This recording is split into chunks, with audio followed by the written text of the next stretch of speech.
What up, everyone? It's your favorite Brooklyn boy, Anthony Carano, coming to you live with Cafe Meets Coaches. This will be a podcast centered around physical education for the masses. We'll go over a range of different topics such as movement science, fitness planning, and how movement plays a role in the development of mind, body, and spirit.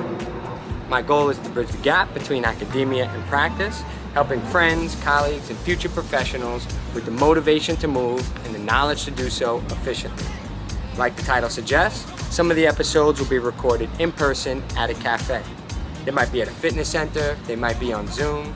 If it's in person, you might hear some background noise in the podcast. Without further ado, let's get into the episode.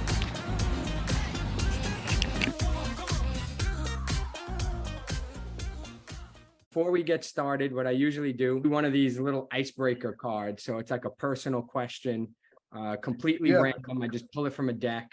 And then I let you do a little intro about who you are and what you've done. So let me see. I pulled out. We got 3 questions. You get to pick which one you like. Do you think the best time in your life is your past, present, or future?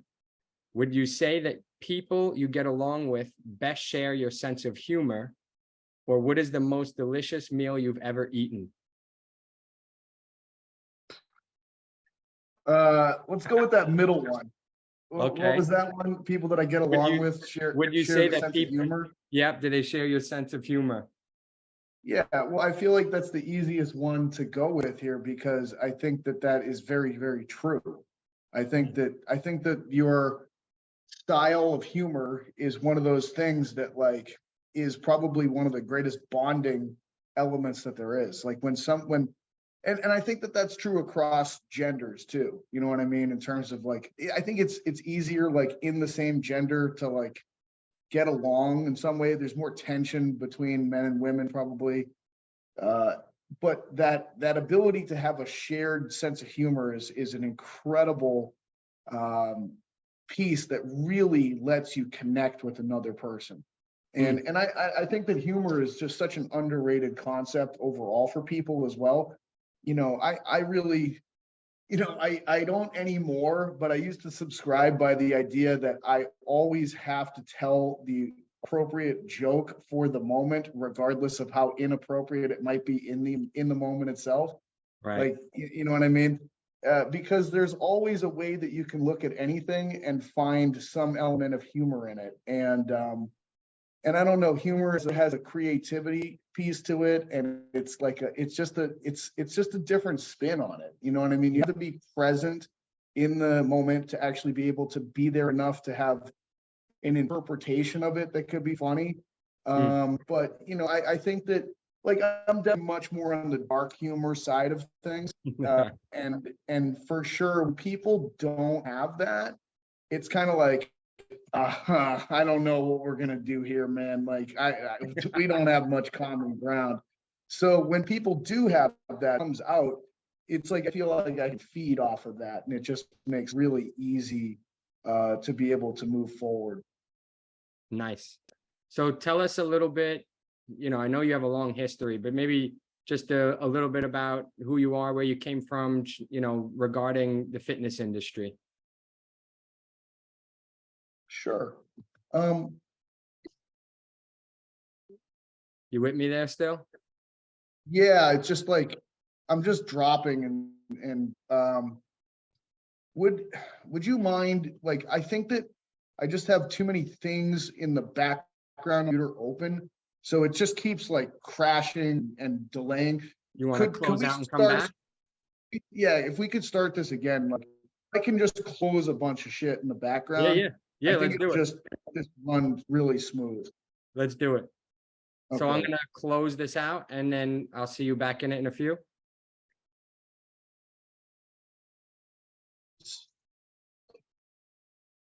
All right. Okay, that already sounds better on my side. All right, cool. So the last question I was asking was about a little bit of your history in the fitness world, a little bit of your background. Yeah, I mean, I've always been physically active. It's funny because like I have a 3-year-old son now, and I can just sort of see like how he's so towards the active side, and he just he's just a physical boy, and like it brings me way back. You get memories you haven't had in a long time that remind you of yourself at very young ages. And ever since I can ever remember, I always wanted to do everything physical, climb trees, run, kick, throw, jump, whatever I could. And I grew up in a time in a neighborhood where I could be outside all the time when the weather was okay and just playing with kids, relentlessly. And, I like, as I got older, I felt like sports were an escape from like a really bad family situation that I was dealing with. And then I got positive validation and reinforcement from participation in sports. And I feel like I really feel like if I wasn't good at sports, if I didn't have any talent or gift in something, I don't think I'd still be here. You know what I mean? I'm pretty sure I would have,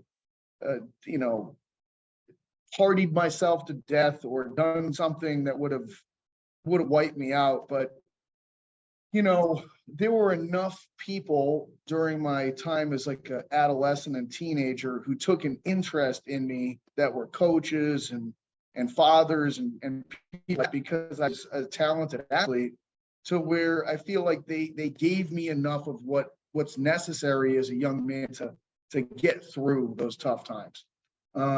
And it just kind of carried on, you know what I mean? Like, if I'm not competing in something, I kind of don't know what to do with myself. If I'm not training for something, I don't really know what to do with myself. It feels like something is really missing. And so I've always made sure to keep competition in my life and to keep training a centerpiece of my life. And, it just happened that I took my education in the direction of exercise and training. And then my career has gone in the direction of exercise and training. So, formally, I have a master's degree in strength and conditioning and a PhD in exercise physiology. I've worked as a professor at Brooklyn College and Springfield College.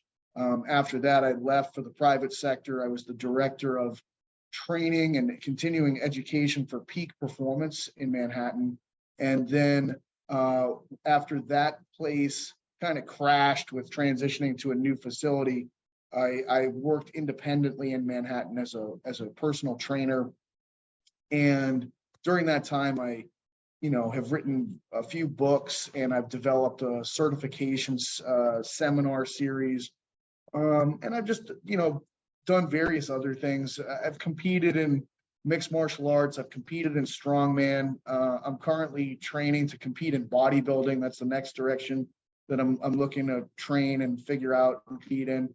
So, it's trying to summarize a lot there, but I would say that training and studying everything about it has been as much a part of me as any other thing. I can't separate myself from it. So, yeah, I mean, one of the things I always appreciated, you are the king of practicing what you preach. And, education mixed with putting the rubber to the road. So, I noticed the whole bodybuilding venture. I mean, it's some badass stuff you're doing there. It's wild. It's crazy sport. Oh, yeah. Did you watch Arnold, by the way, on Netflix yet? Or I did. I haven't finished the third installment, but I saw the first two and then a little bit of the third one, the politics one. Nice. But his story's crazy. You know what I mean? Like, you literally can't even make up that story. And I don't know how many people will do that nowadays. I feel like, people are so swallowed up by their phones and digital stuff that they don't have time to create that level of vision and to have that sort of life of just driving themselves towards something that hard. So one thing I wanted to address quickly before we jump into all the topics too, I had Mike Boyle on. I literally feel like you're almost like dad in the fitness industry and he's grandpa for me. Yeah, I understand what you're saying. And right, so like I followed you for a long time. You inspired me in many ways. You pointed me towards Mike Boyle. I was like, oh, it'd be really cool to get Mike Boyle on. Had him on. and he mentioned a comment about you going off the rails. I was like, oh my God. In the moment, I didn't even know how to react to it because I didn't expect. I laughed. I said, I guess I appreciate your perspective on that, because I know you can be an extreme dude, which is what makes you who you are, right? Yeah. That's why you can go so far in athletic sports, and why you can dominate educationally as well, is because you are an extreme person. But what I did find interesting on your journey, that I don't know if it's always been that way, but being more vulnerable, like sharing stories of your past. And I was just going to say, what made you, because some stories could be, not everything's all sunshine and rainbows, but why do you share those stories, and why do you let people into those vulnerable places of your life? I think that for me, the last couple of years have been really, really hard. I stayed away from that icebreaker question that you had about the past, present, and the future, probably because the present has been very, very, very challenging for me. And, for me, I've been through some really bad things before in life, and I've come out of that, and I've managed to put a life together for myself. And so I think part of it is just reminding myself where I've been and talking myself through overcoming previous points of previous low points. So it's kind of like, I'm not stuck forever in a valley. You know what I mean? Valleys exist in life, but with enough effort and direction, you can get out of that. I can get out of that because I've done it before, and I feel like I can do it again. It's just hard, you know what I mean? Like, you can create situations in your life that can feel overwhelming in the moment, but they're not. And like, people from outside can look in and be like, man, why don't you just do this? Do these 3 things, you probably be okay. And you're like, I just can't. Like, I'm just being swallowed up by my life and by my feelings and all that sort of stuff. So part of it is like, you know what, man, like, you've been down before, you've gotten out of it. Here's some examples, and the other part of it is that I've always found that, sometimes, well, first of all, I think like we're all human. And when you actually see the parts of someone that they're, the parts that they don't like, or the parts that they're ashamed of, or whatever, when those are exposed to you, you see that person for like a complete picture of who they are, rather than some idealized version. And, and that usually helps with connection and letting people know, like, oh, like, this person that I didn't think had these things actually does. So I don't feel so alone, and so it's like a combination of those things. It's a combination of me reconnecting with myself, and it's a combination of me sharing things that others might connect with, that where hey, they might be feeling really bad about themselves. But if for them to know, like, oh, I'm not alone, like, somebody else is struggling and suffering from certain things. And sometimes it's like, not everything has to be so serious. Sometimes it can be funny. Sometimes it can be really serious. There's just like this whole picture of things. And like, life is so crazy when you really look at like the totality of somebody's journey and how they get places. And like, I think that a lot of times people just want these linear explanations, like, oh, what's your, kind of like, what we start with, like with, hey, what's your education background? What's your journey through fitness? Something like that. And it's sort of like, okay, I can give you the elevator pitch version and do it real quick. And I did this, and this. But then it's like, man, it misses the human element of it. It really does. And I think that's something that's missing more and more and more nowadays too. You know what I mean? People just want to give you this highlight reel on Instagram, and they look like they're a superhero or something like that. And it's just like, they're a productivity machine. You know what I mean? I feel like there's all these influencers and like, look at my morning routine. And like, they have like, you like fresh squeezing juice and like reading and like rolling out of some perfect white bed and sunshine. And it's like, man, that's not real. Like that, well, that's not a human. Like, this is like a robot, Right. And it's just like, I like to be real. Like, like I'm not sharing anything that's not real. Sometimes it's the highlight and sometimes it's a low light and sometimes it's just something odd in between. It's like, sometimes I just feel, like I like to share whatever kind of I'm in the mood for, to tell you the truth. And it's like, I'm also one of the, I don't believe in following a rule book.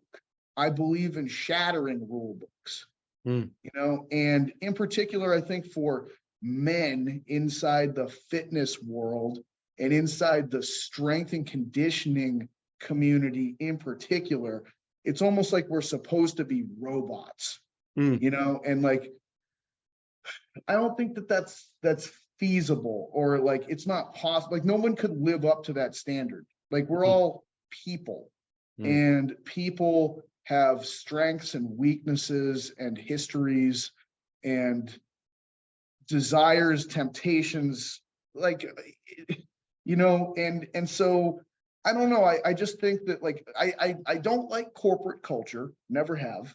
I'm not a big, like, spin guy, like like almost like government spin. Like, I'm not that. Like, I'm really not. I'm just like, give it to me real. Let me know who you are. Don't bullshit me. And I think maybe that can look like coming off the rails when you are, because I'm sure that Mike has his stories and all that sort of stuff, but he's probably going to keep them close to his chest. And that makes a lot of sense to me. He's got like a very big business, and he's got a lot of athletes, and he's got a reputation. And I don't have that. I have a place that I can operate from where I don't have to maintain much, to tell you the truth. It's like, if I'm working with a bunch of young athletes, I know that I have to keep things closer to the chest. I can't share those things publicly if I'm in that kind of a position. But I'm not in that kind of a position. I don't work for a team. I don't work for a company. I don't oversee kids that are training. So I feel like I'm in a bit of a unique position where I can speak the same language as guys in that realm, but I'm a different person, you know what I mean? And I have this freedom to be able to express myself about my own reality from history and my own reality from the way I interpret things. And I can give a fairly unfiltered perspective on that stuff, which I do think is, I don't even care if it's important or not important. It's just available to me, and I choose to utilize it. Yeah, and I appreciate it. I mean, as a Brooklyn kid, and I feel like I remember you saying back in the day, that you kind of appreciated Brooklyn College for maybe some of the, I don't know, realness that comes with it. But as a Brooklyn kid myself, like, I didn't grow up perfect. It wasn't cookie cutter. My mother always said a lot of those same things, like, look, we're all human. And she'd share stories with me that sometimes I didn't even want to hear, but it modeled what it was to be a human being. Right. And, and I appreciate it, and it might be also the Brooklyn edge in me that I also, gravitate towards a little bit of that too. But, I appreciate vulnerability. I appreciate keeping it real. And, when you, like you said, you can see that someone's a real human being, you can connect with them more. And then it can also give you, the confidence to also realize, wow, I'm a human and I can do it too, even though I've, so all good stuff. While we're on it, I feel like, especially with families and things like that, I feel like I think that there's like the wholesome image of families connecting over the dinner table or something like that. Like the front lights are on and everybody's together and but like, I think that what's something that's underrated is like when you know that there's a family member struggling and you leave the back door light on for them. You know what I mean? They're not coming home early. They're coming home late. And it's like, hey man, I know that you're doing this thing right now. And I know that it kind of isn't in line with like maybe the values we'd all like to live up to, but I'm going to leave that backlight on. Okay. And if you come back, it's available to you. You know what I mean? and we can sit at that same table late at night, me and you, and like, I'll meet you where you are, and I'll always be there for you. You know, like, to me, that image is something that doesn't get expressed enough. And it's just as important as the dining room table for dinner time with the whole family when everybody's good, you know? And to me, I want to make sure I leave that backlight on for people so that they know that it's not over just because you're not in there in prime time. You know what I mean? You can make your way back to prime time, but somebody's got to be there that's holding it together, that still is there for prime time, but knows that there's some people that could be there, but are just a little bit astray right now. And it's not a death sentence. It's not permanent. And I do think that, like, when people do cast that death sentence for people that are living that way, you know, that's not really love, and it's not understanding, and it's like not an appreciation for the totality of what it is to be human. Yeah, wow. I mean, you said that nice. I'm gonna have to cut that. That's a reel right there. But no, seriously, that's real life, and that's love. And when you think about it, you know, all of us, you know, it's funny how you said there's some people who keep it a little closer to themselves. All of us have that thing also about ourselves that we're maybe not sharing. But some people, it might be more exposed or a little harder to hide. And you know what? That variety is going to be expressed throughout the whole human population. And you know, I think one of the most painful things a human being can go through is being rejected from their community or their tribe. And so to always let people know there's a home that could be here for you. And I think that's important, because now it, you know, it really invites them to come back. Like you said, it can invite just that feeling of love where someone can feel that they're welcome, but then they're able to do things for the community when you feel that love too. Like, if I feel like I'm not a part of the community and you've just rejected me from it, now you create an enemy, and now we're going to war. Yeah, right? That's exactly it. At what point do you now accept me into the community, and now we can build this community together? You know? And it's hard, man, like, because I think that as a person, there's like, life is just this series of contradictions that you have to become okay with. You know what I mean? There's people that I don't talk to anymore and never will talk to again. You know, I just have them on like the, you know, the X'd out list. And, you know, but at the, and that's acknowledging that, hey, sometimes it's important to leave that backlight on. But, you know, like at the same time, it's kind of like, you know, I heard somebody say something and it stuck with me. It was in Nassim Taleb's The Bed of Procrustes book. And it's a series of I can't even, it's a weird book, but anyways, it just quickly said, like, you know that an injustice was done to you if after the fact you continue to feel more hurt by the event. You know, and you know that you committed an injustice to someone else when you feel more okay about the event afterwards as time has gone on. You know, and so I think that actually is like, you know, when I feel like a true injustice was done to me by somebody else, and I have that lingering feeling, that's sort of where I will go to the point where I'm like, you know what, I'm just done. I'm done with this person forever. I don't need this person or anything about them in my life going forward.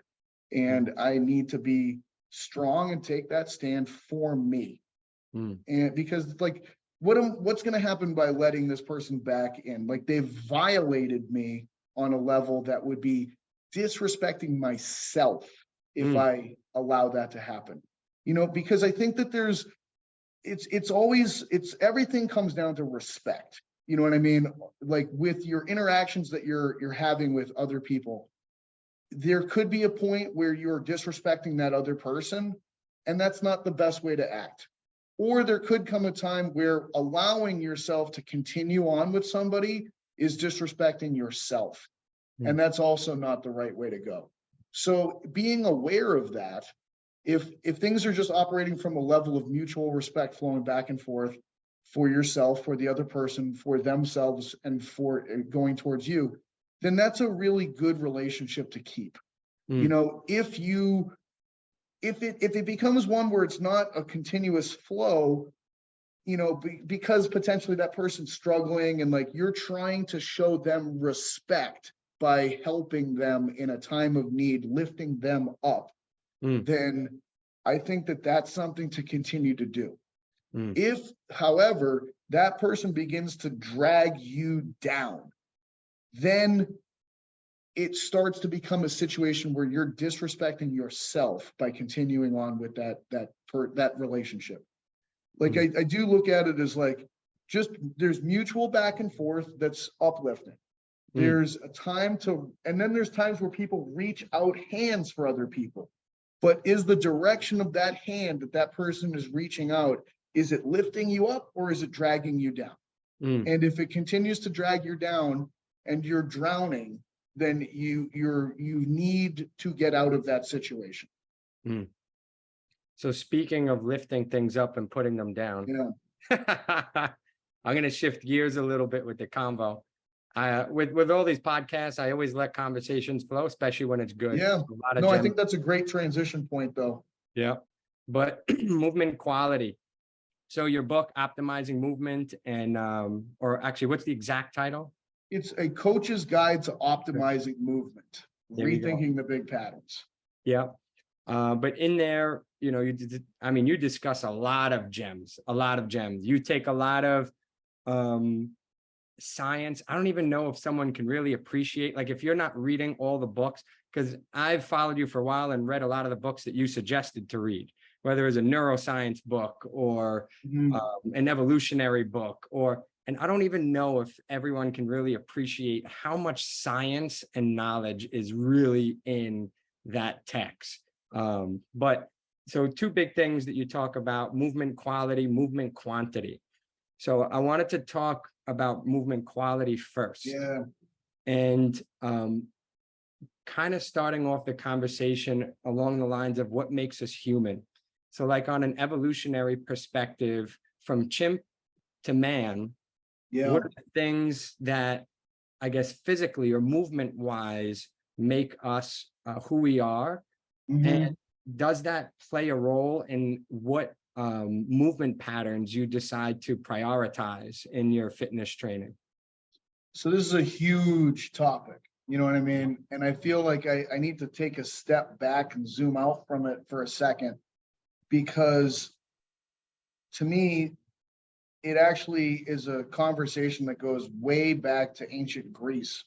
And in Greece, there was, you know, the Socrates came along and created an enormous shift in Greek thought and philosophy. Pre-Socrates, it was dominated by the sophists, who collectively, you know, they were the Greek philosophers. One of the big topics that they examined was the good. Okay.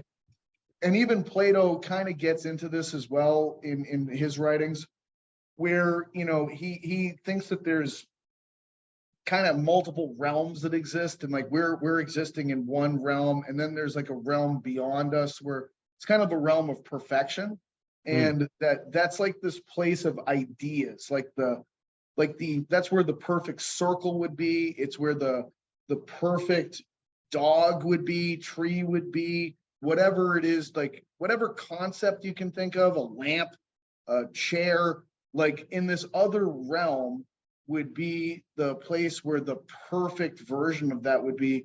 And then every rendition of the concept here on Earth is an approximation of that. Okay.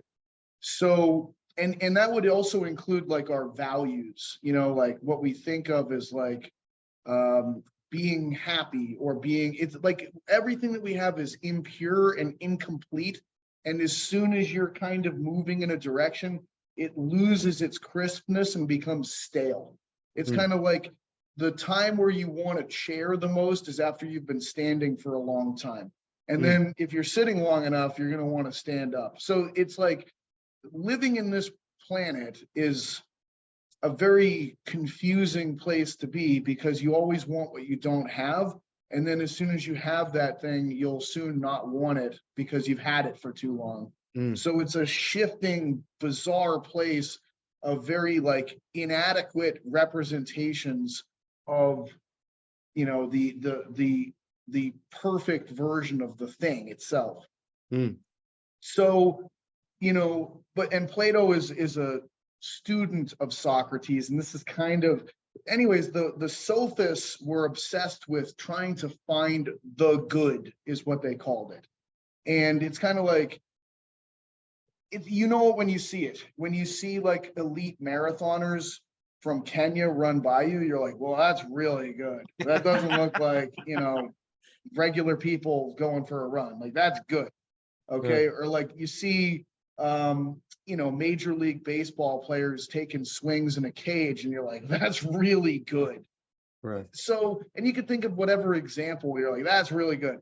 And then you see something and you're like, that's bad. That's really terrible. And, you know, one of the hard things is actually to figure out what is it that makes good so good? You know what I mean? It's almost easier to look at bad and be like, oh, that's why that's bad. Okay. And so, but anyway, Socrates kind of comes along and says, you're wasting your time trying to examine this good thing. It's impossible to define it. Okay. And like, it kind of posed this question of like, can anyone here define good for me? You know, and it's like, I could pose it to you. You're going to be just as inadequate at defining good as anybody else on this planet before you. Cheeseburger. What's that? It's not a cheeseburger. Well, it could be, you know, like there's probably some vegans that are like, you know, right. So it's always tricky. Like, it's impossible to define. So Socrates basically was like, don't worry about it. It's a pointless topic to actually pursue. Instead, just focus on duality, differences, opposites, and things that you can measure. And so kind of the origins of empirical thought kind of begin there. And obviously taken much further by subsequent people and scientists and great thinkers. But every time someone has ever tried to measure good, they've failed miserably. And, you know, that would also include Gray Cook, who had great intentions. You know, like I spent so much time listening to Gray Cook, reading his books, diving into the functional movement screen. Like, the theory of Gray Cook is so beautiful. I think his book, Athletic Body and Balance, is one of the best written books. It just seems to make so much sense. I wanted to believe it so badly, but the FMS just ultimately did not hold up when the power of research was kind of applied to it. You know, it was ultimately determined the FMS measures itself, which says that it doesn't measure anything else. Right. You know, so it doesn't predict anything, and it doesn't act as a screen for being able to figure out who's more or less likely to be injured from exercise or non-contact activities or contact. It doesn't tell me anything. You know, right. You're just not good at the FMS. Right. That's it. So, but Gray Cook's concept was let's create quality movers first before we try to just like build a bunch of, you know, quantitative stuff on top of that. And I think that ultimately that's still probably a good idea. You know, like in theory, it's a good idea.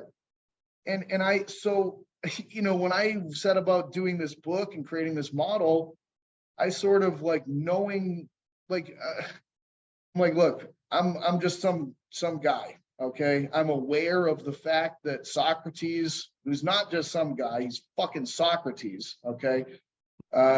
Basically showed humanity, you can't measure good. It's impossible to measure good. Okay. But, you know, I wrote a book and I took a crack at it and I tried to say this is good and this is not good from when it comes to exercise.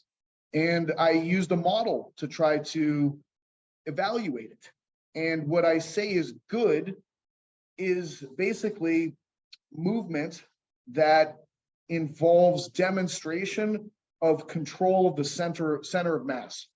And human center of mass distribution is very different from chimpanzee center of mass distribution. And it's the biological split from an evolutionary timeline that kind of, our ancestor that we shared with the chimp was much more chimp-like than human-like.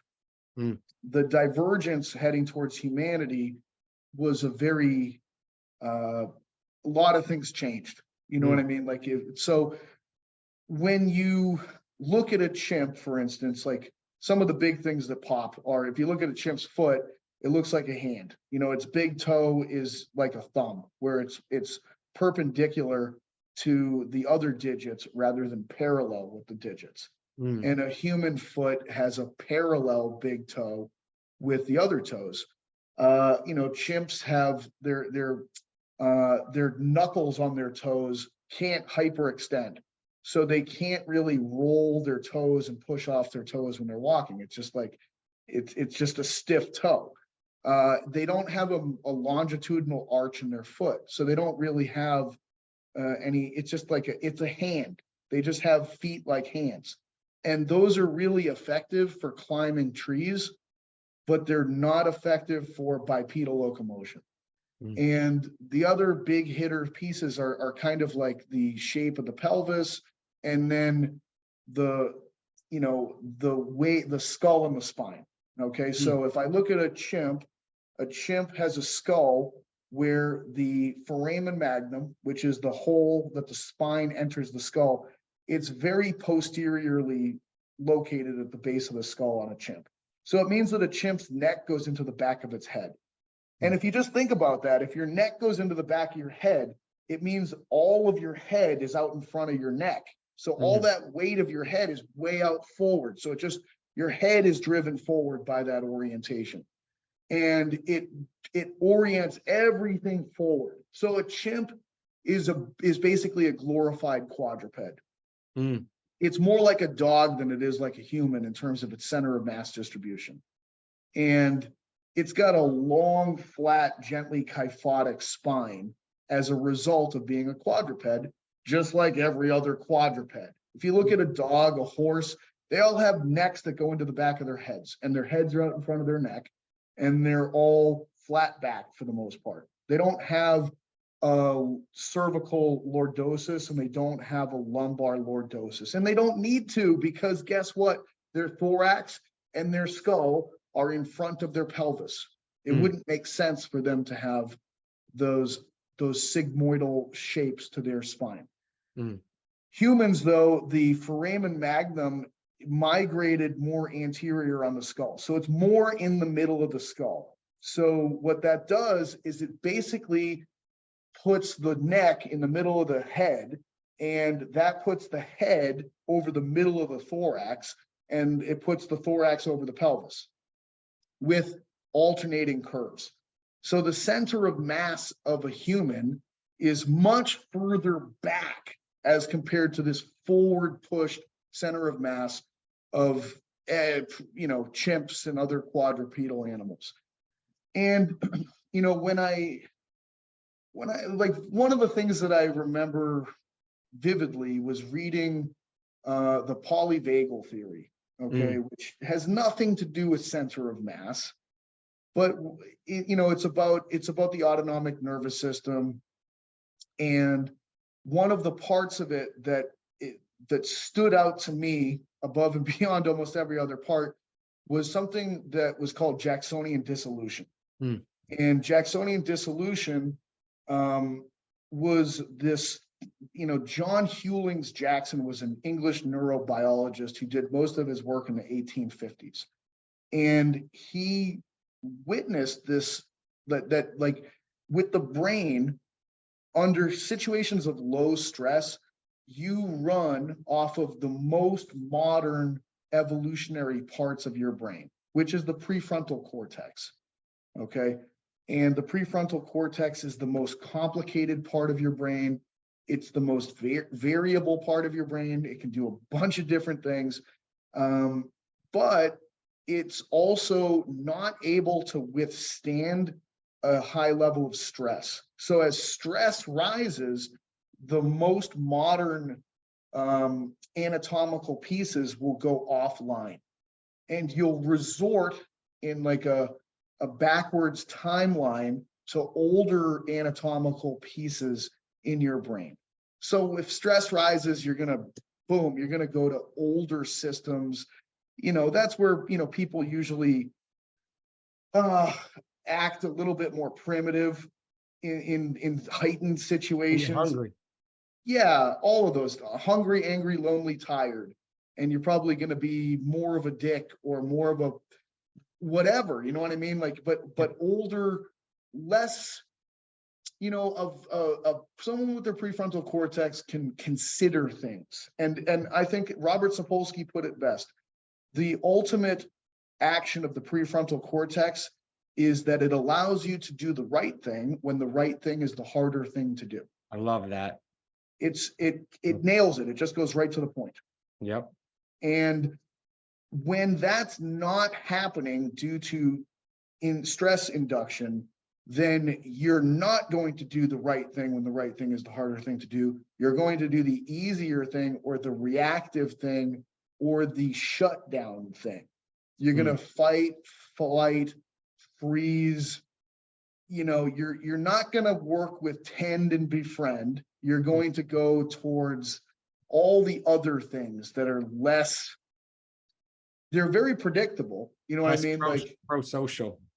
Very, very much so. Your sociality gets shut down and your more primitive animal parts kind of come out. Survival instinct kinds of things come out. So that's what Hewling's noticed about the brain. But interestingly, the same thing applies to all circumstances, biological and non-biological as well. Okay. The more modern that something is, the less it can deal with difficulties in some ways. Okay. I give this analogy of alarms. Okay. Like, if like I grew up with my grandparents, okay, and they were born in Boston in 1914 and 1916, respectively. Right. Okay. So I had a lot of really old things in the house growing up as a kid in the 80s, including the clocks that we had, which you wound up. Okay. And the alarm was literally like you kind of wound another hand and put it in somewhere in the clock, and then it would literally bing, bing, bing, bing, bing, hit a bell when it went off. There were no batteries. You literally just wound them. Okay. So it didn't do anything. You know what I mean? It didn't play radio stations. It didn't play your favorite track on a CD player. But I'll tell you what, it never failed to actually work. It could be a storm.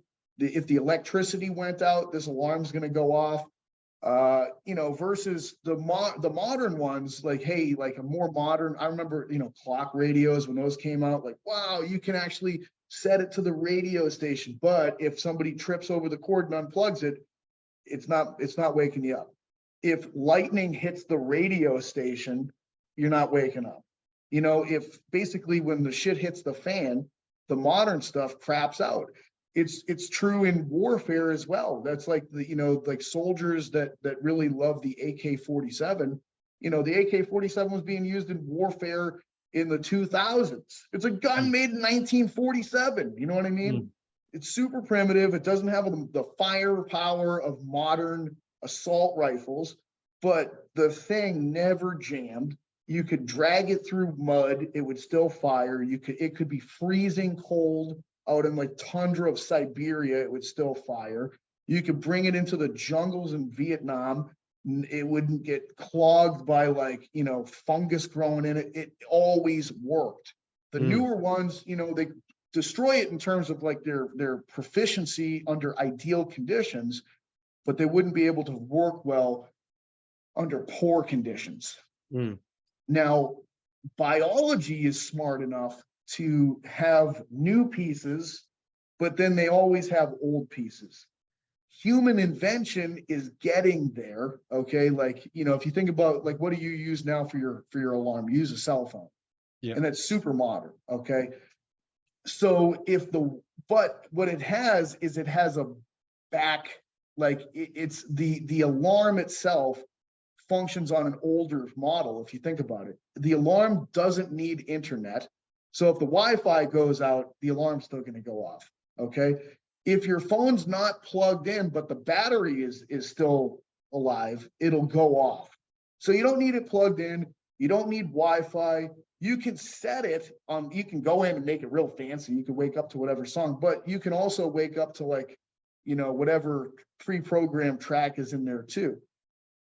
Good technology realizes that it needs contingency plans, the same way that nature understood that good biology needs contingency plans. You need to keep the old stuff around, because when the environment changes and it overwhelms the modern stuff that is designed to function at a very high level under ideal conditions, when that's not available to you, you need to be able to resort to older approaches. And so what I did was I took that notion that what we like is the modern, sophisticated, variable, complex version of movement. We like that. That's what we like, because we're humans and we like human stuff. Okay. And what we don't like is when people start to move in a manner that resembles our last common ancestor with the chimp. When we lose control of center of mass, we have to resort to older strategies of motor control, which are stereotypical. Okay. There's a few different variations of them. You could have a sway back posture. You could have the big anterior pelvic tilt. You can have a few of those things and they can still function in a really impressive manner, but you're not going to like the way that they look as much. Okay. And they'll also, like, the good, usually, like when you have that kind of alignment and you have center of mass control, you'll be able to notice certain presentations of movement. And there's certain things that people will typically feel when they are operating there. And then once they lose that, they could be moving in ways that are unpredictable, but still within a broader stereotype of falling under this center of mass has been lost and resorting towards more of like a chimpanzee style of movement presentation. Bam. So center of mass. You repeated it a couple of times. 3 planes of motion. In your book, you go over obviously what those planes are, but the sensory motor competencies in order to achieve those center of mass in each of those planes. Again, I know I'm hitting big questions here. Yeah. But could you briefly go into the 3 planes? Yep. What you should see and what you should feel, or what you even mean when you say sensory motor? Because I love that. Yeah. Is that yours or? No, I mean, people have used sensory motor before. I just put in the sensory motor competency part of it. Right.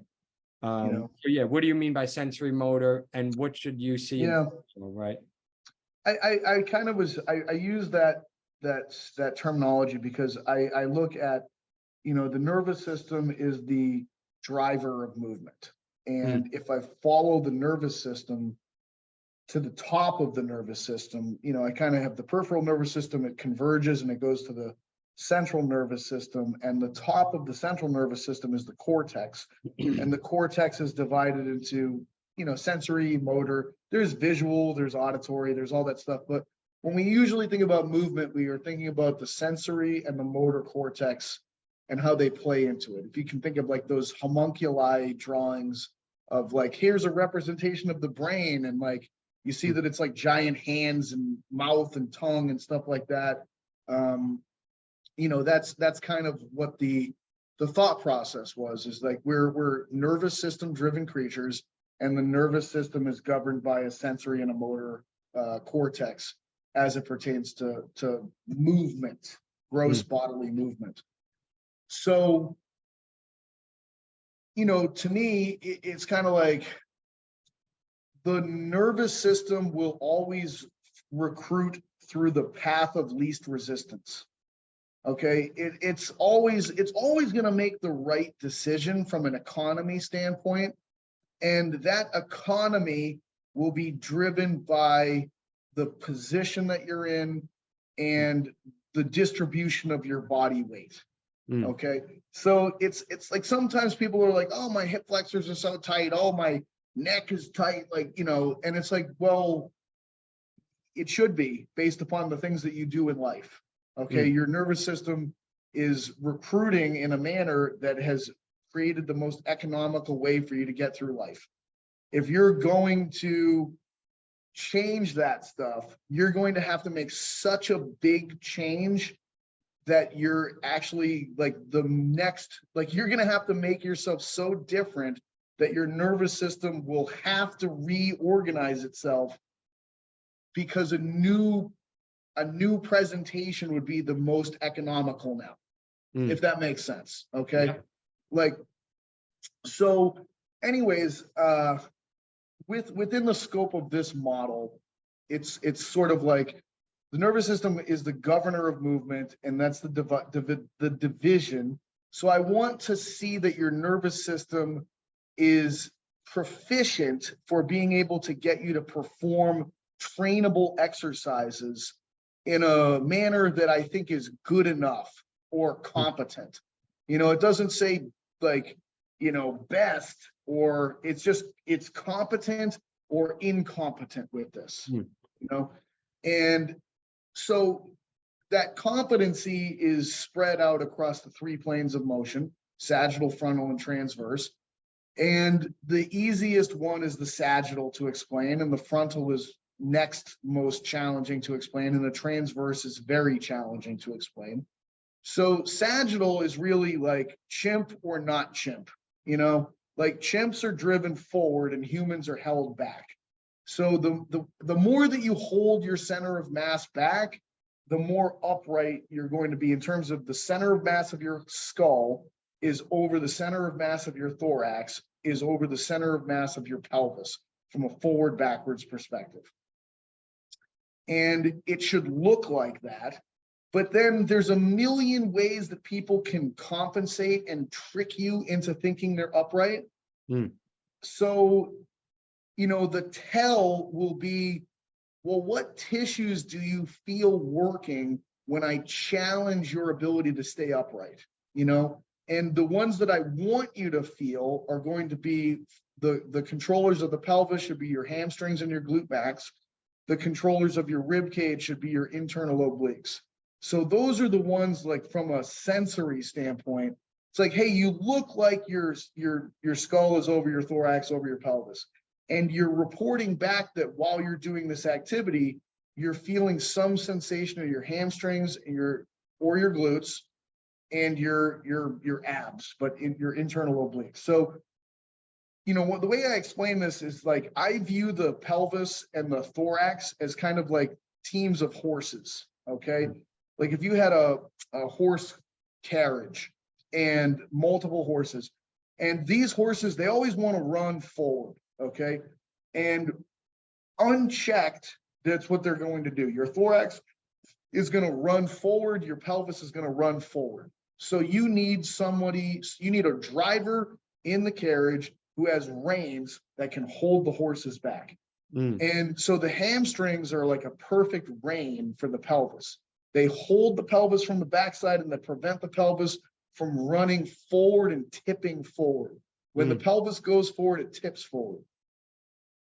The internal obliques are very much like reins. They kind of wrap around from the back and they scoop up and in and grab onto the front of the ribs, and they hold the ribs.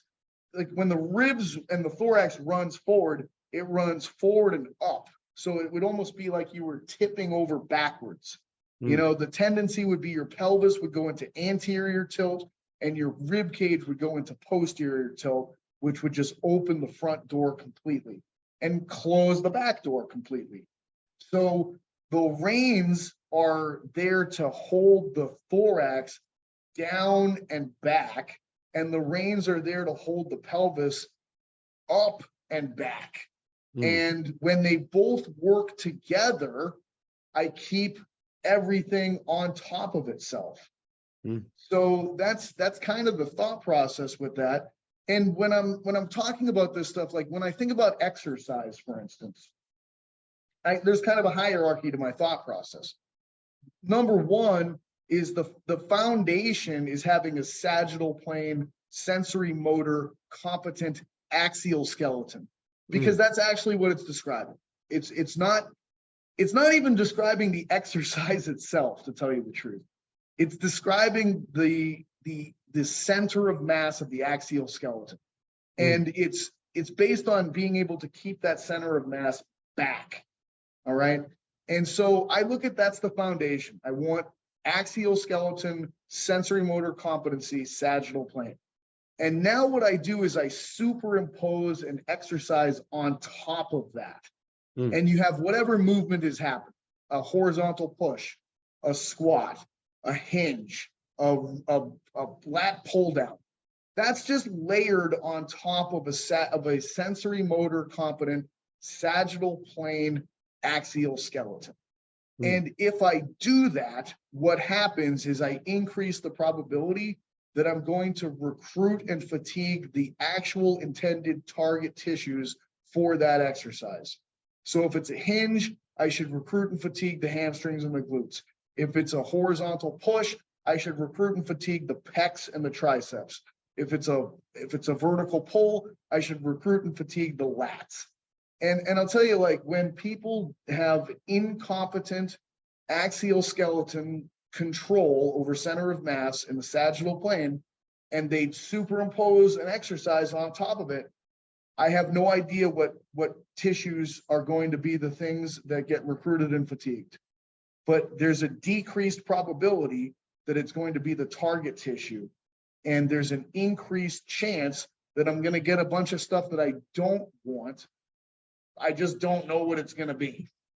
Along with potential injury. Yeah, that could be like if I have enough stress and enough load and enough time with using that, where it could be passive tissues. It's just like when it looks bad, usually the person, like, you're like, hey, that squat looked like horse shit. What did you feel working? And they're like, I don't know. Right. You know, versus like, man, that was perfect. So locked in. Like, what did you feel? They're like, man, that was an incredible tension on my quads, or like my quads were burning like crazy by the end of that.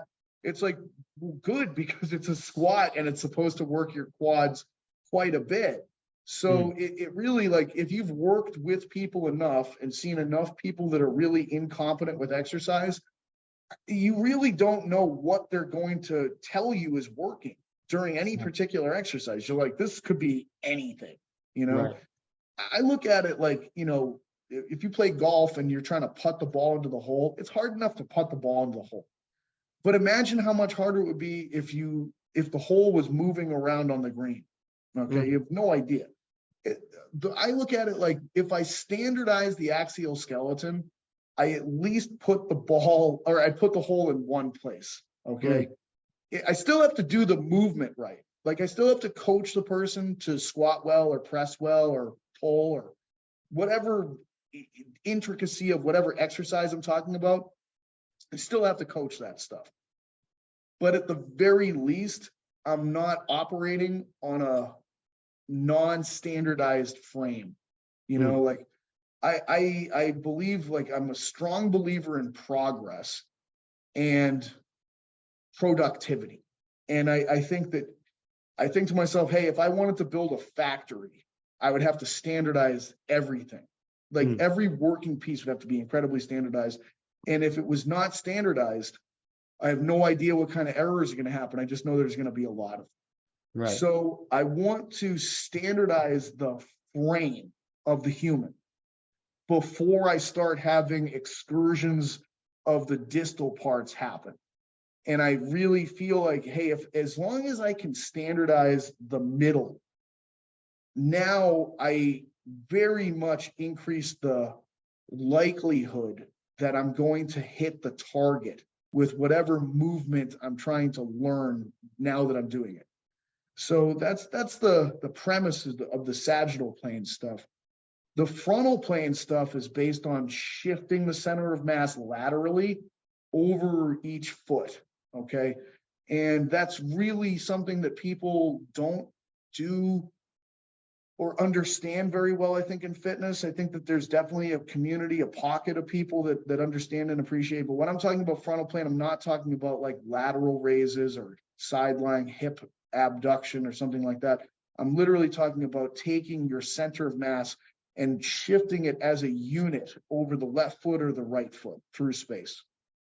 And again, when that happens, when it really happens, there's visual tells that give me motor competency. Like the person shifts over and I can see that their nose is over their sternum, which is over their belly button, which is over their zipper, which is over their knee, which is over the big toe of the foot that they're lateralized over, you know? And when they actually do that, what I'll also see is I'll see that the pelvis will rise on that side. I'll see that the rib cage will drop on that side, and I'll see that the occiput will rise on that side. So I call it the axial seesaw, the alternating axial seesaw. Like, you know, level 1 seesaw goes up, level 2 seesaw goes down, level 3 seesaw goes up on the side that you've shifted over to. And that's just like what happens as a result of actually being over a foot, okay? So if you don't see that, it's not competent, like boom, not number one. Like, but two, like you might see it and then the person doesn't say that they feel the right things. So what are the right things that you're supposed to feel? You should feel the adductor on the leg that you're centered over. You should feel the glute medius on the leg that you're centered over. You should feel the transverse abdominis on the leg that you're centered over. Those muscles basically catch you when you shift over that way. And they're responding because they're being loaded. They're being loaded by your body weight being over them. That's really it. Like, you know, I see people do, you know, split squats or single leg squats or something like that, and they load it way up and they move a bunch of weight, but they don't even really like feel the muscles that they should. And it's like, dude, like, you know, I see that you're grabbing 40-pound dumbbells, but actually that weighs less than your body does. You know, if you actually took your body and put it over that foot that you're trying to train the leg muscles on, your body probably weighs, you know, your thorax and your pelvis and your skull probably weighs 120 pounds as an adult, especially if you're a man or something like that. And that 120 sitting over that foot is more weight than the 80. That's kind of askew, but like, you know, if you put enough weight in your hands, you'll load it. But if you put yourself over that foot, you'll load it a lot. And then if you put yourself over that foot and you grab weights, you're going to load the hell out of it. So, you know, that's kind of the premise with that. And then the transverse plane is. And hey, Pat, before you jump into transverse, one thing I was going to say. So I had Neil Hallinan. I'm not sure if I'm pronouncing his last name correctly, but we talked about rhythmic movement on the podcast. Yeah. And it makes me think also about the importance, you know, just so the listeners know too, you're always going to bring it back to lifting and strength and conditioning because that's your bread and butter. Yeah. But, you know, even just in life, it's about being able to shift in and out of the appropriate muscles. Like, are you always stuck in that same position? So if I'm always using my, you know, I don't know, right quad, you know, and I can never get off of my right quad, even when I shift left, the right still kind of, you know, just so people are aware and know that rhythmic ability to turn on and off and really shift and go from one side to the other helps with overuse injuries. It helps with pain management. So like, it's way more than just the bread and butter of hitting target muscles on a lift. It's Yeah, also about how you move as a human being to avoid pain and move efficiently. that's very true. And what I would say is that what I'm talking about would be, okay, so what you're talking about is the ability to move in a very variable manner. Okay. Really, you know what I mean? Like, to be able to disperse stress would mean that you have a plethora of movement options available to you. Okay. The next movement, even if you think it looks like the previous movement, it's different. You know what I mean? And when someone loses, like if someone's really inflexible and rigid, they actually move the same every time. So they stress and fatigue the same tissue over and over and over and over and over. And then that tissue is just excessively fatigued. So what I'm talking about with the competent frontal plane would be the prerequisite to being able to actually be variable. Okay. It would demonstrate to me that you have the highest level of variability potential. Okay. It doesn't mean that you have it yet, but you have the potential for it to be there. Okay. And then it's just like it's user choice at that point, or coach's choice. I don't really, you know, like it's funny, I do get kind of thrown into the camp of lifting and sort of meathead, and that is my personal life and preference. But from a coaching standpoint and from a movement standpoint, you know, my mind is much broader than that. So, but so I appreciate people that like are rhythmic and elastic and low load, longer duration, higher velocity kinds of movements. It's just that what I want to present is they're trying to coach something, and sometimes that thing is uncoachable for the person that they're working with, because the person doesn't have this underlying prerequisite capacity of being frontal plane competent. They actually, and so like if they gain competency in the frontal plane, now they have the potential to be coached to do all these other things. Like you know, when I created this, I thought to myself, a human in the wild would always be perfectly variable. They would always have great center of mass control, unless they were injured or super old or something along those lines.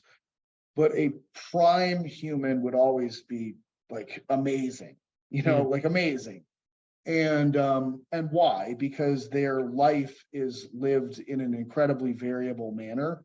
You know, like they don't do any movements the same ever, and on and on and on. But if you were to categorize all of the movements that they do, it would be like beyond belief, you know, like just so varied and diverse. And you know, what I tried to do was, okay, I'm just going to stick to fitness, because I'm not going to try to go into ballroom dance and fishing and whatever, you know, like I'll stay in my wheelhouse. I'm just going to simply try to categorize every movement I possibly can in the shortest system of categorization, which I look at honestly as an alphabet. I won't necessarily go too deep into that right now, but you know, I tried to create it as condensed as possible. And then if you apply the letters in different combinations, you get different words that mean different things. And there's a million different words or explanations or approaches to movement that could exist, but the alphabet universally applies to any possible scenario. Like I just got so sick of people sort of like needing you know, a million different exercises demonstrated for them. You know what I mean? It was like, dude, like if you can see through that, and you can actually see just like the fundamentals at their most basic level, then you actually can witness the unfolding of every iteration in every possible direction after that. So I just wanted to make a universal remote or a cheat code that you could always go back to and be like, okay, the reason that this looks bad and isn't working is because it's incompetent in this plane, and the prerequisite for it is this plane, and the solution is this particular thing. And so it's what I built was an algorithm. You know what I mean? And like most of the time what I spend my days talking about these days is just the power of algorithmic thinking, because I think that humans, we try to act as if every situation is unique and different and special, because it corresponds to emotional validation and feeling unique and special in our own right. But in fact, most situations are actually more alike other situations than they are different. And so to categorize and occupy as few containers as possible that summarize the massive amounts of data that we actually have available to us, to me, I think it's incredibly important and makes things much more workable. And in addition to that, if you have an algorithm that you outsource your decision making to, it's probably going to have a much higher probability of success than you will by trying to come up with a solution in the moment based on what you think you're observing. I literally just always use the algorithm that I built rather than try to think in the moment in myself. It's like manual artificial intelligence. All artificial intelligence started with a person putting it together in the first place. Right. It's just that once you turn the AI on, now it's the same thing as when you turn Frankenstein on. It's alive, and now it's got a life of its own. It can operate and do its own thing, and it can grow and it can learn. But its fundamental working pieces were designed by a person, okay? And it is the quality of the initial pieces that were put into the system that determines the level of functionality of that AI going forward, okay?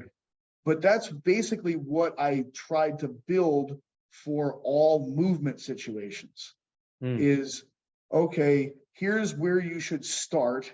Here's what you're doing that's not working, okay? And here's a list of all of the things of the places that you should start.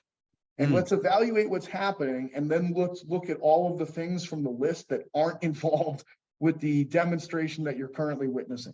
You're missing 9 out of 10 of the things that you should have done. Let's just work backwards and add these things to the activity and try the activity. And usually, boom, you hit a success rate with competency with the activity.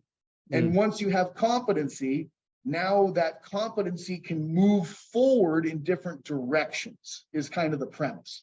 You know, like a lot of these things need backstory. It's kind of like we're talking about backstory of competency. It's like, hey, I don't, and it's like, long story short, I don't want people doing activities that are incompetent, you know, and incompetent activities would be things that you would look at and say, oh, that doesn't look good. Or the person says that doesn't feel good. That, you know, it's that one, the other, or both defines incompetence. So it's like a solution algorithm for why is this incompetent and what should you be doing to increase the probability of something being competent right now that the person can do, you know? So I cut you off on transverse plane. Oh, sure. The transverse plane is turning. You know, it really is the ability to turn. It's to turn the center of mass in space. And with that, it's based on the ability for your body to demonstrate mirror asymmetry. Okay, and what I mean by mirror asymmetry is that if you're going to turn in one direction, the left side of your body has to be doing the exact opposite joint actions that the right side of your body is doing. Okay, and what's nice is that there are stereotypical joint actions that turn you to the left or turn you to the right.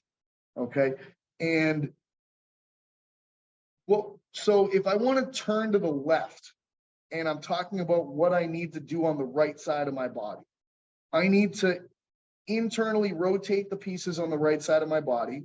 I need to extend the pieces on the right side of my body. I need to adduct the pieces on the right side of my body. I need to dorsiflex the pieces on the right side of my body. And I need to pronate the pieces on the right side of my body. Because it's mirror asymmetry, if I want to accept the turning to the left, I need to make the left side of my body do the exact opposite of the things that are happening on the right side of my body.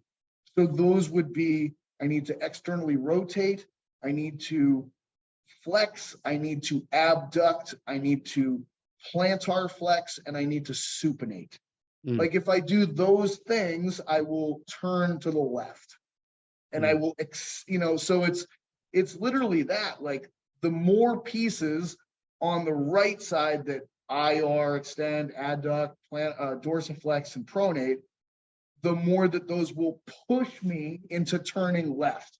And the more of the left side pieces that ER, flex, abduct, supinate, and plantar flex, the more of that that's happening, it will permit turning to the left. Now, sometimes you want the pelvis to turn left and the thorax to turn right. So I need the pelvic and lower extremity pieces to IR, extend, adduct, dorsiflex, and pronate. And I need the upper body left side pieces to IR, extend, adduct, dorsiflex, and pronate.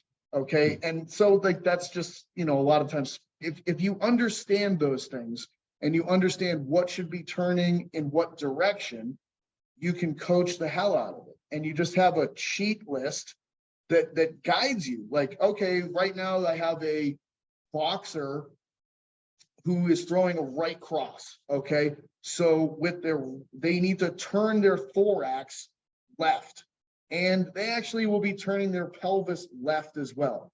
So I need the right hand to pronate. I need the right arm to extend. I need the right arm to IR. I need the right leg to dorsiflex. I need it to IR. I need it to, extend. I need it to add all of those things. Like, and it's like, it just tells you how to coach it. Okay. Now, what's interesting to me is like, well, what if the person's just not turning very well? They're like stuck, they're tight, all these things.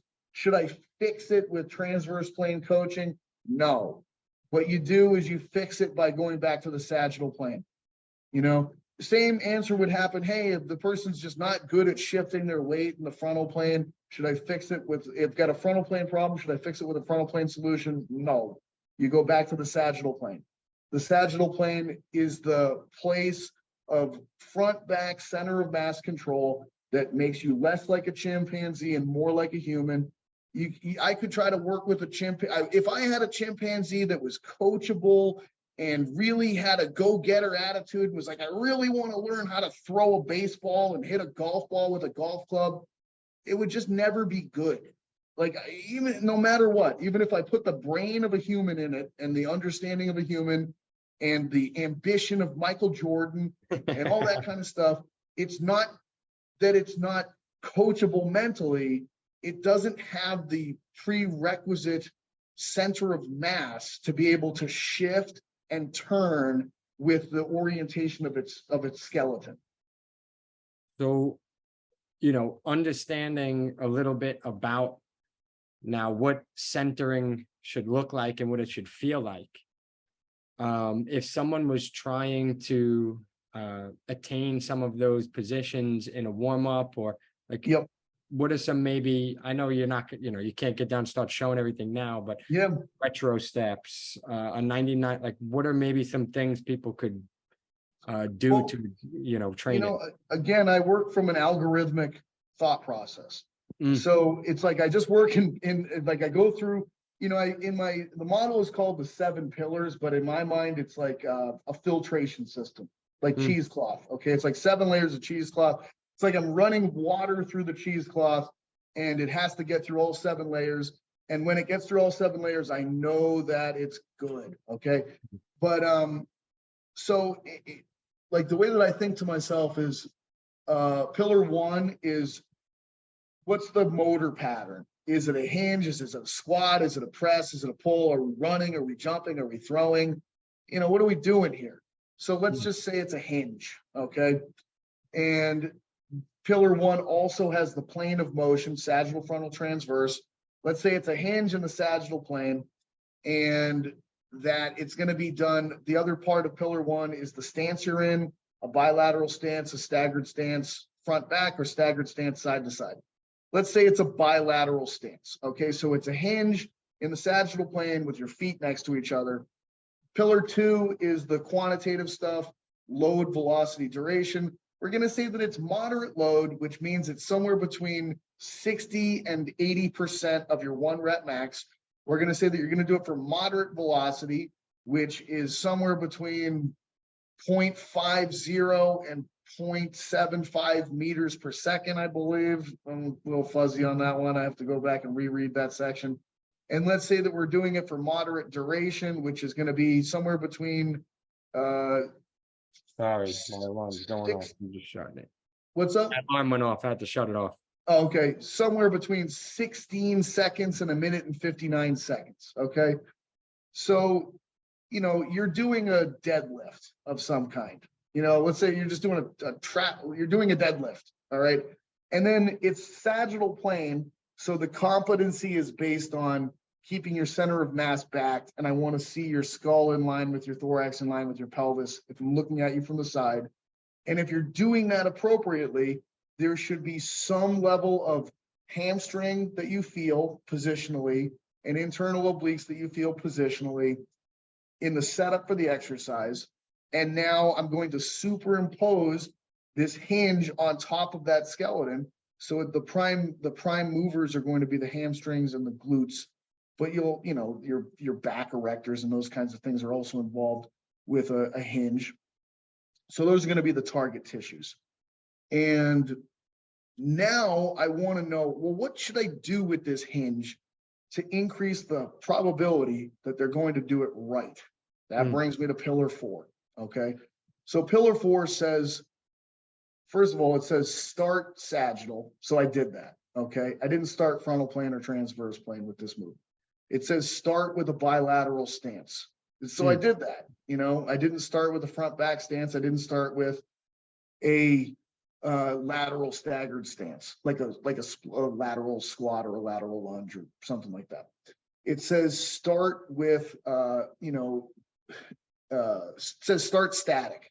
Okay. So that doesn't mean that you just do an isometric exercise. It means that you have more parts of your body being static. You're not doing some funky, hinge to bicep curl sort of a thing, or you know what I mean? Like, right. I'm like, if it was a squat, I wouldn't be doing like a heaving snatch balance where I'm jumping under the bar into an overhead position, which would still technically be a squat, but like a goblet squat would be a static upper body, right. So a kettlebell swing, for instance, would not be a static upper body during a hinge. Okay. That would be a dynamic upper body during a hinge. So I wouldn't start there. It says start with short levers. Okay. So, I don't want to be in some snatch grip deadlift position. I want my arms closer to my body. It says start by minimizing the difficulty of managing gravity. Okay. So it's the way that I talk about that is it's easier to walk than it is to run. It's easier to stand still than it is to walk. It's easier to sit than it is to stand. And it's easier to lie down than it is to sit. Now we're hinging, so I don't have this luxury. I have to be standing, but I'm certainly not going to be doing it in any kind of a moving fashion or something like that. I need to stay still in one place while I'm doing that. It says to start with maximum constraints. Constraints are passive objects that block your body from moving in directions that I don't want your body to move into. Okay. So machines provide a ton of constraints. Like if a bar is on tracks, it's only going to go in the direction of the tracks. It can't go outside those tracks. Like machines are oftentimes on tracks, or there's something that's locked in where you can't move it in any direction other than the direction it allows you to go in. It says start with maximum references. So that would be things that you can feel that I want you to feel during the entire time that you're performing this exercise. And some of the other ones, it says start with appropriate loads. Like it doesn't say start with at no load. It doesn't say, it says it's kind of like utilize load is really kind of what it's all about. Mm. Like, you know, you've probably seen it's a lot easier for people to goblet squat than it is to do a body weight squat. Mm. You know, if you put a weight in front of them, it shifts their center of mass back, and it's a lot easier for people to squat that way. Mm-hmm. So, you know, it's the other one is utilize or maximize reactive neuromuscular training. So, you know, what I do is I take a look at that list and I feature as many of those things as I possibly can into this exercise.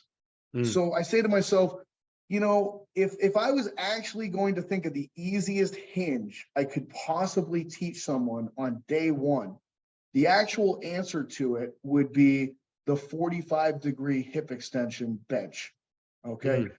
Because it would provide a constraint.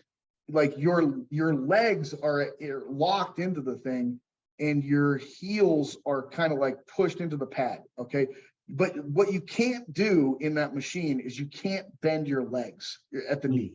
You can't bend your knee. It's stuck. It's trapped in the pad. So there's a constraint there. There's a lot of reference in it as well. You have the pad behind the heel, which is the primary place that I want to reference for the sagittal plane anyways. You have the pad on the hips, which is both a constraint and a reference. All right. So it's, and like, how am I going to load this thing?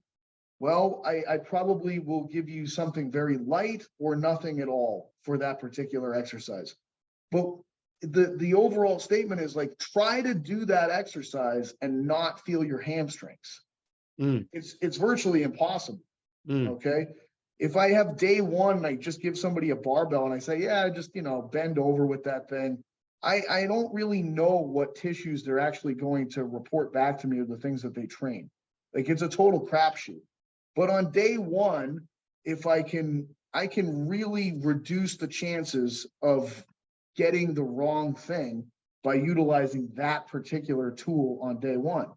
Like, if I don't have that, I have to get pretty creative with the way that I teach the hinge. Okay, but one of the ways that I will teach it is like by utilizing load. I'll oftentimes have the load coming from behind them. You know, I look at a squat as a downhill exercise, and I look at a hinge as an uphill exercise. You know, like if you watch people walk up a hill, usually they hinge their hips back and they walk up the hill. If you watch someone walk down a hill, they push their knees forward and they drop their butt down a little bit to walk down a hill. So with a squat, I usually put weight in front of them and I put them on a heel wedge to create a downhill experience with a counterweight, and boom, it usually just drops them straight down. With a hinge, I want to build an uphill trajectory of load. So the way that I do that is I use a cable pull through, which I put low and behind them. And like when I see the load moving, the load is moving in a diagonal uphill direction, which basically builds a hill for them. You have them step on anything? You know, you could, what I typically, because you're thinking like a hill, like an action, usually like what I do with the squat.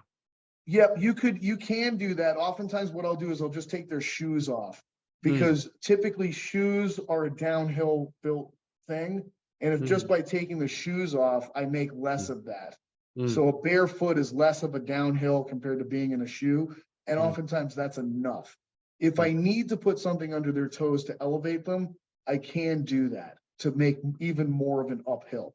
But those are the thought processes that I have. I just follow those thought processes that are built into this algorithm rather than try to reinvent the wheel all the time. Like, nothing in this model is arbitrary. There's always something baked into it where it's like, oh, I have to do this because the model actually dictates that I do this. So that's sort of like you know, the squat's the other kind of example that's usually pretty easy, where it's like, yeah, I'm going to make the downhill experience with the wedge. I'm going to put a weight in front of them, so I utilize load to shift them backwards. Ultimately, the greatest series of constraints would be something like a hack squat. I would actually, they're laying back into the machine, so I make it easier to manage gravity because they're not standing anymore. They're lying down, okay? I can walk their feet forward, which increases plantar flexion, AKA puts them on more of a downhill. If you think about walking downhill, you're just in more plantar flexion. So in the hack squat only, it runs on track, so it only goes up and down. So you can't hinge it whatsoever. Try to hack squat and not feel your quads.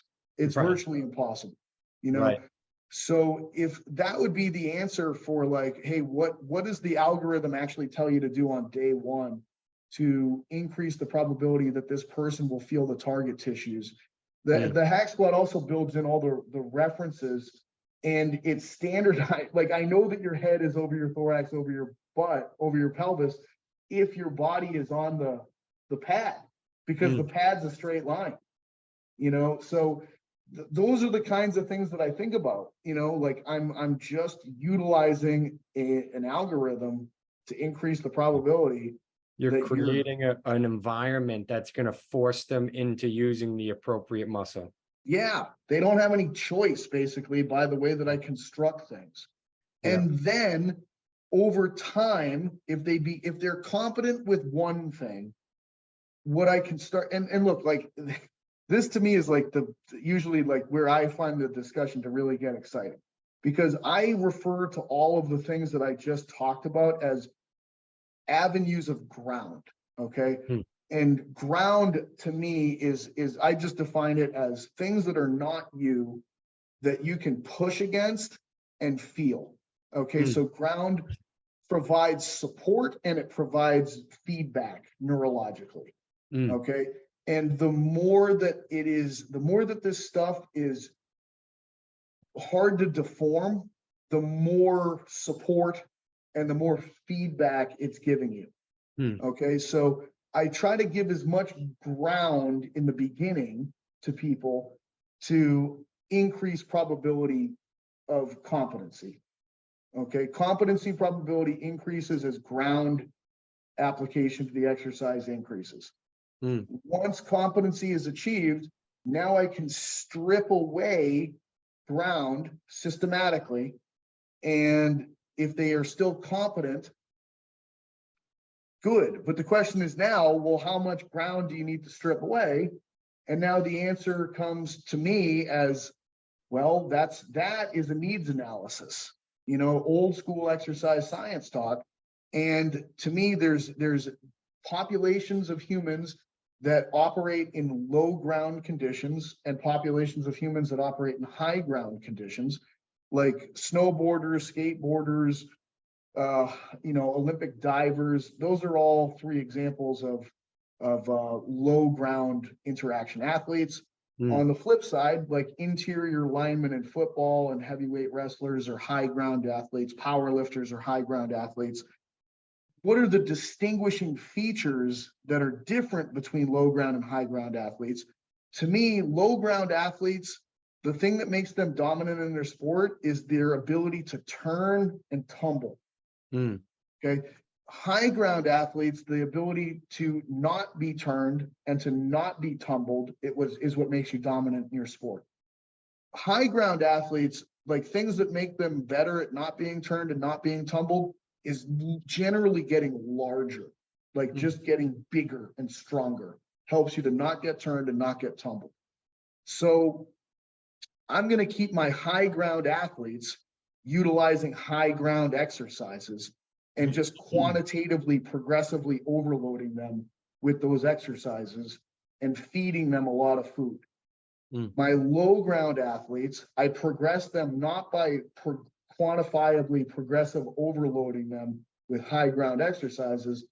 I progress them by making them competent with less and less ground.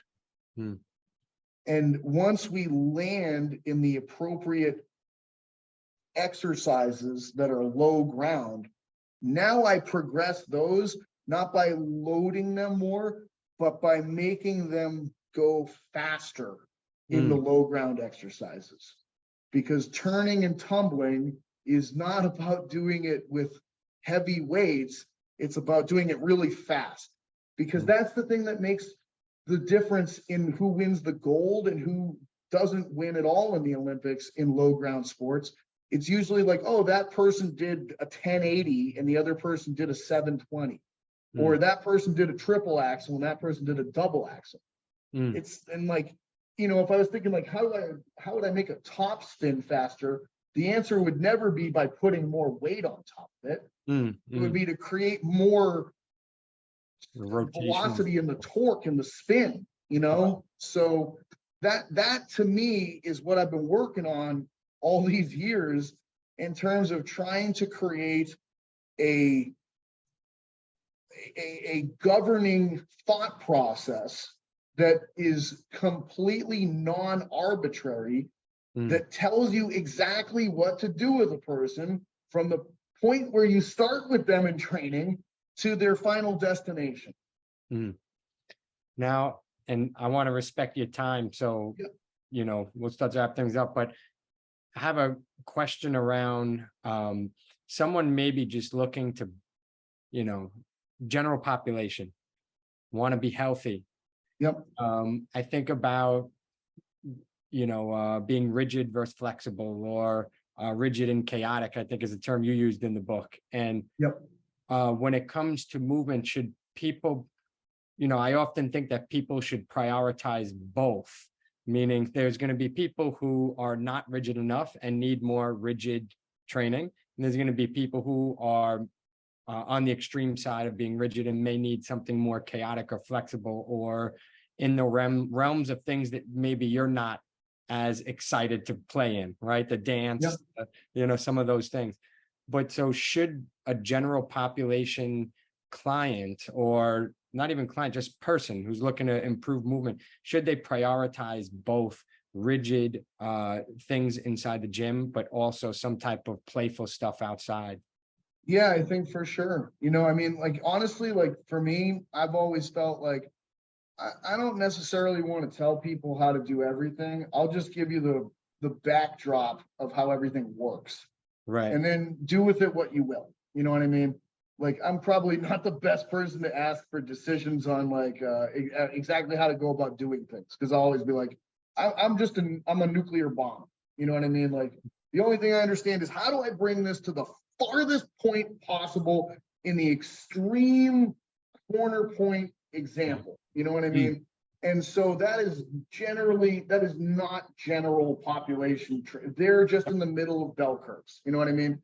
So I just look at like health for a regular person is being in the middle of as many bell curves as you can possibly be. So you're in the middle of the strength bell curve, the flexibility bell curve, velocity bell curve, probably personality bell curve, social life bell curve.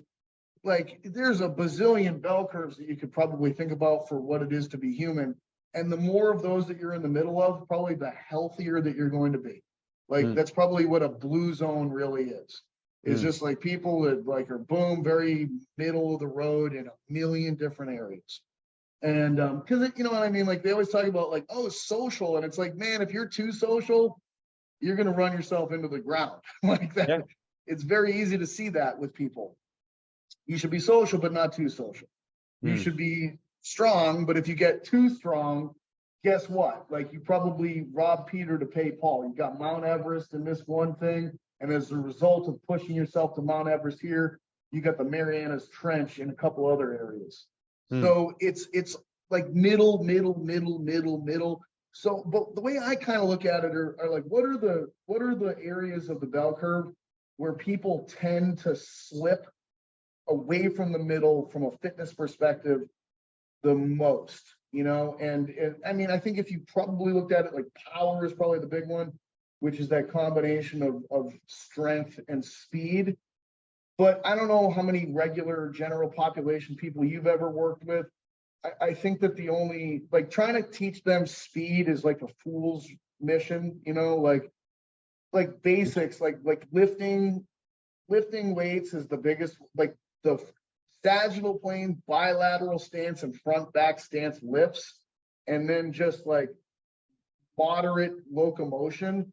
So like I honestly, the way I look at it, to simplify it, is like personal training and general population fitness is like really bad bodybuilding.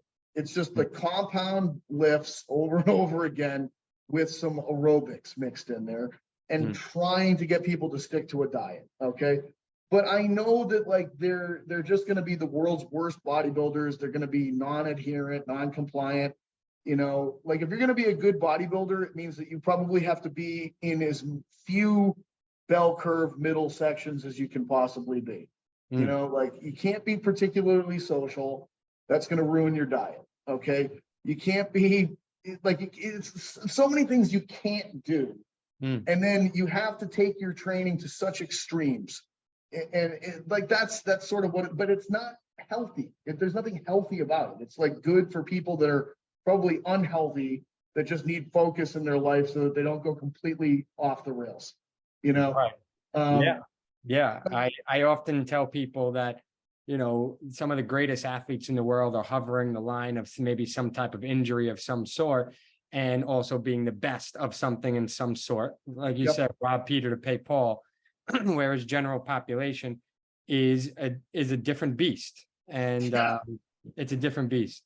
You know, so I look at it like, you know, the biggest thing with general population is compliance and adherence. If they just stick to anything, like it's to be in the middle of the bell curve for strength and aerobic fitness, which is all you need to be functional and not die. It's not like a really high threshold that you have to get.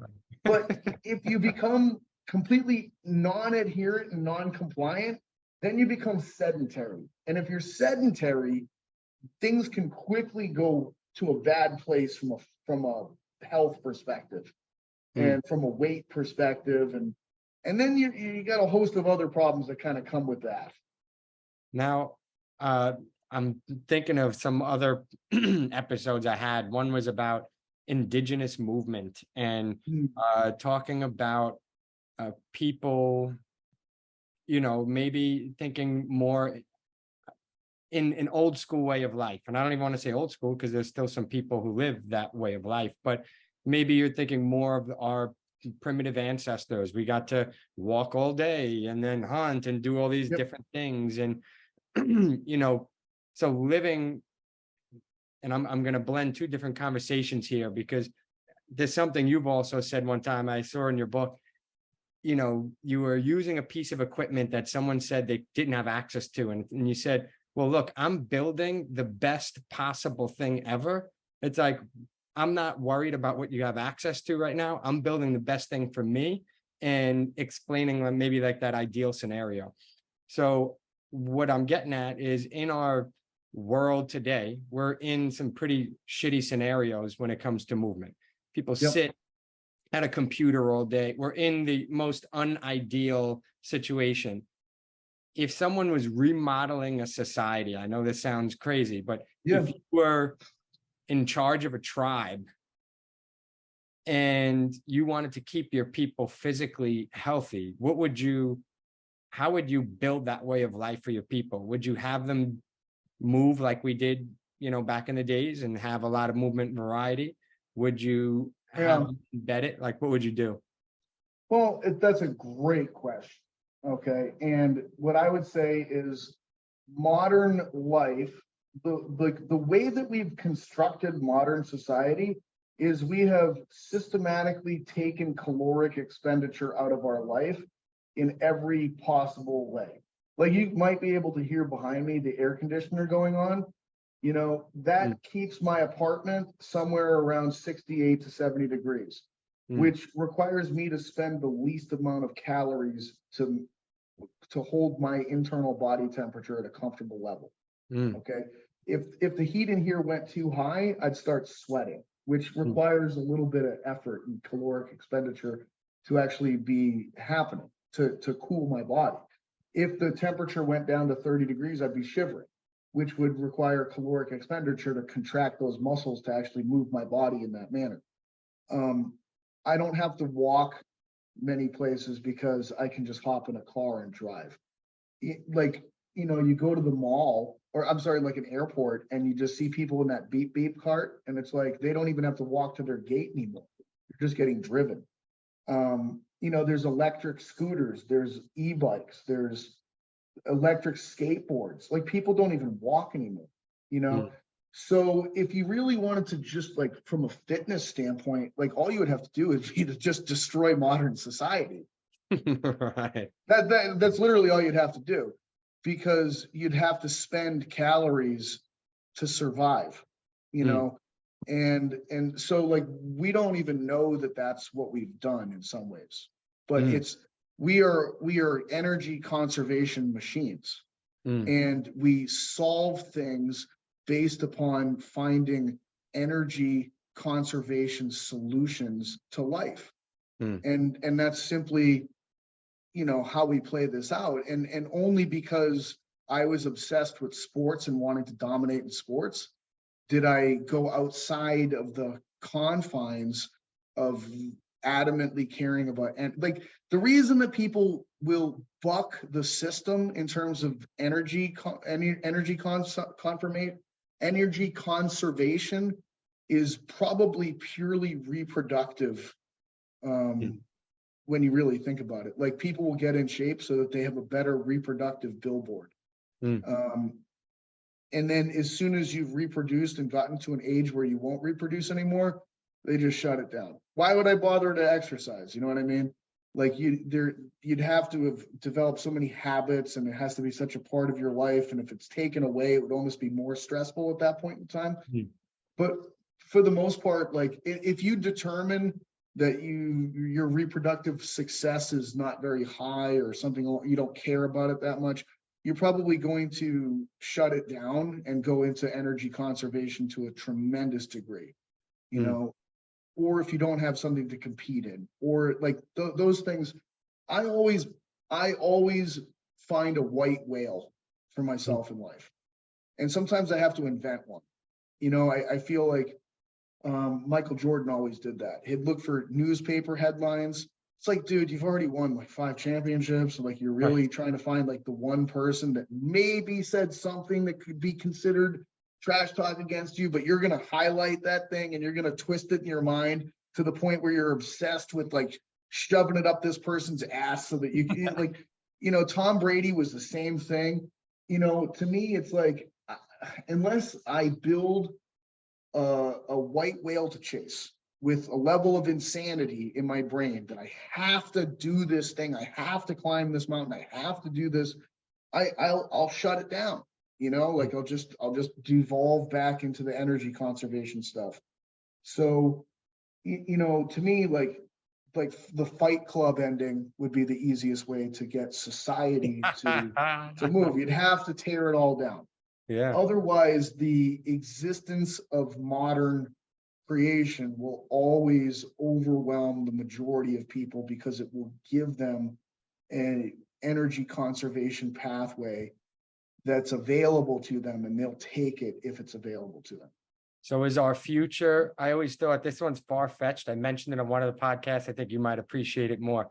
But our typical view of aliens, small body, big head, is that really just our future selves coming back to visit us? You know, will we evolve in that direction to the point that, because there's no escaping it? I do think the topic of aliens is interesting. I do think that it would, you know, one of the, like, I'm not a big, like, conspiracy person. I'm not like, you know, that's not my thing. But I do think it's really interesting that, like, you know, the primitive tales all, like, kind of, like, the angels coming from the sky or something. And it's like our creator came from the sky sort of a thing. And it's like, I could definitely see a situation where life, like the concept of life, like biology, genetics, things like that could be technology that was created by some other thing.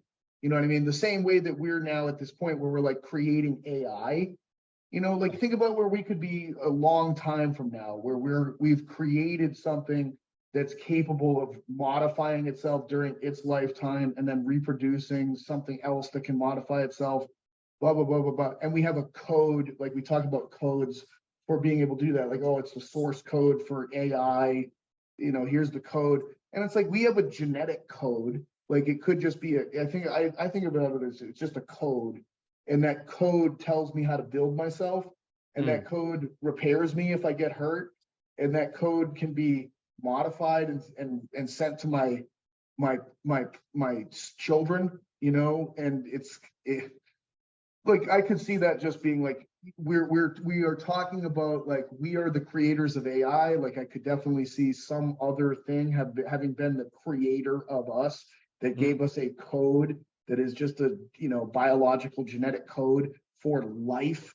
And if it was an alien from outer space that came down and is in the sky, it's just sort of like, it kind of makes sense. It corresponds to what I would think, like, Well, would actually make sense in terms of, like, primitive religions trying to, they just use different words, like, rather than aliens that say angels.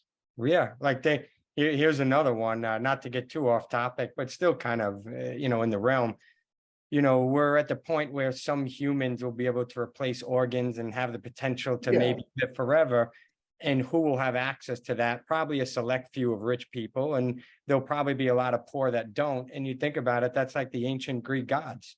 Yeah. I always wondered why they were so human-like. It's like, well, because they're human. Right. Yeah. There's a couple people, and they're not going to live with you. They're going to live on Mount Olympus, where you can't get access to. So it's like, I live on Mount Olympus. I'm still a human being. I have all this control. I replace my organs all the time. And then, humans are down on Earth and we're enjoying the show. And they just toy with you. Yeah. Yeah. They're like, hey, wouldn't it be cool if we fucked with this one really hard? Let's see what happens, Yeah. And they're like, yeah, let's just go online and we'll, like, remove his finances and see what he does. Like, yeah. Oh, look, he's made money back. Let's do it again. Right. But I think, like, when I think about the future, I often think about design of buildings and stuff, like green design, how they're kind of making it a little bit more with humans in mind, like green spaces, outdoor spaces. When I think about that, I almost think about designing spaces that lend themselves more to movement. So, like, as opposed to working in an office, maybe you'll work in a climbing gym. And now you could take a movement break whenever you want. You can go run on the treadmill. You don't, every 20 minutes, you don't have to be stuck in this cell of a prison of a 9-to-5 office, We'll see how the productivity goes with that. Right. Yeah. I mean, I don't know. But it could be good, but who's going to want to, like, you might not get the fat tech guy that's really good to be able to want to work there. Well, I think the people, because I think this is what often happens is we're comparing ourselves to the shitty world we're currently in. And I'm speaking of the ideal future. So it's like, okay, all the people that are here now won't get to experience it, but maybe it's something you can create for your children or children's children. I think the one of the realities that I think exists in life that's unfortunate is, I think that you need, if you're going to have people be in the upper echelon, upper crust, it means that a whole bunch of people have to be in the lower crust. And to keep them there, you need them to be a very subservient population. And to have them be subservient, you have to take away hope, and you have to take away ambition, and you have to take away a lot of things. And very few things crush someone's spirit more than just being sedentary. And I don't see that changing anytime soon, because I don't really see, I think that once people make some money, they get a taste for it and they want more of it. And I think that that's such a powerful lure that will prevent this, equal flourish, like really letting people flourish, in a way like that. Like, I just have maybe it's a pessimistic attitude about that, but I just feel like it's the human condition is a power struggle. You know what I mean? And if you get a piece of the power, you want to keep it for as long as you can for yourself and for your kids and for their kids. And you want to not just keep it for them, but keep others out. And you have to create almost like a slave class to be able to do that. And I do think that there is a recipe towards slave class creation. And I think it generally starts with just put them in a box and don't let them move. Yeah, I mean, yeah, I often think, you know, like you said before, there's these bell curves and gradients and yin and yang. And I think there's room for pessimism, but there's also room for optimism. I think there'll always be both, and that'll be the push and pull of life that will keep us all moving, right? Otherwise, it's a stale show. I love that. So, but Pat, we went way over the hour, and I'm loving this combo though. Me too, man. I enjoy doing these things for sure. Yeah. And I hope, like I said, I hope you appreciated my background. I like to have fun with this stuff too. Back to that whole balance, you know, if I'm sitting stiff, let me at least have a fun background. But Yeah. And that it made me think of you, like I said, that the silverback gorilla, all the PowerPoints. But I appreciate you coming on. I appreciate your time. I know you're like, you know, you're in it right now with competing, you know, high level bodybuilding, and then, you know, you're a sought after person. I'm sure you're getting emails and your, you know, boxes getting blown up, but you still made time for, you know, you still made time for me. So I appreciate that. No question, man. No, I thank you so much. This has been an absolute pleasure for me. Yeah. So we'll wrap it up. Any final words you want to hit the crowd with? I think we said a lot. I don't think I need anything to add to this, to tell you the truth. Yeah, I think I mean, I have content for days now. So I appreciate you. I appreciate everything you do. Like I said, I know I said it in the beginning, but I've been following you for a long time. I think my mind is also built like yours. You know, the philosophical and the scientific approach to things. And because of that, it probably gravitated me towards you even more, including the practice what you preach and the rubber to the road. Like, all right, we could talk the talk, but we could walk the walk. So, you know, I've definitely looked at you as a mentor for a long time, and I appreciate you having on here. You're a rock star, and I'll keep following you. Thank you for everything you do. Thank you. So, all right, brother. Good to see you. Hey, man, this is a pleasure, bro. I really mean that. Thank you so much. Same. Later, Pat. We'll talk soon. All right. Yep, definitely. Later.